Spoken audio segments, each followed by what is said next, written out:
బాపట్ల జిల్లాలో ప్రభుత్వం కల్పిస్తున్న సౌకర్యాలను సద్వినియోగం చేసుకుని విద్యార్థులు క్రమశిక్షణతో చదువుకోవాలని పాలెం మండల విద్యాశాఖ అధికారి మనోరంజని సూచించారు.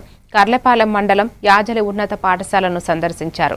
అనంతరం మాట్లాడుతూ జీవితంలో ఉన్నత స్థాయికి చేరుకోవడానికి విద్యే మార్గమని, దాన్ని నిర్లక్ష్యం చేయకుండా శ్రద్ధగా అభ్యసించి ఉత్తమ ఫలితాలు సాధించాలని పిలుపునిచ్చారు. ఈ కార్యక్రమంలో పాఠశాల ప్రధానోపాధ్యాయురాలు బి సుగుణమణి విద్యార్థులు పాల్గొన్నారు. ప్రపంచంలో అదర్ కంట్రీస్కి వెళ్ళాలన్నా కూడా చదివే ముఖ్యం. మినిమం 10th క్లాస్ బేసిక్ అనేది ఉండాలి. ఆ బేసిక్ ఫౌండేషనే. ఇది ఉంటేనే మీరు ఎక్కడికైనా దాటగలుగుతారు.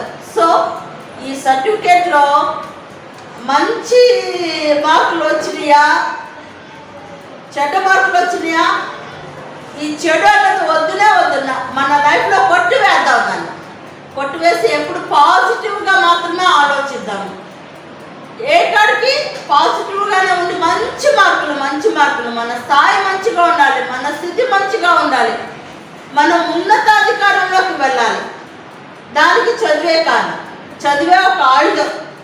ఓకేనా? ఇక్కడి నుంచి బాగా చదువుతారు కదా, ఇలా చూపించండి. నాకు మంచి మార్కులు సాధిస్తామా అని చెప్పాలి.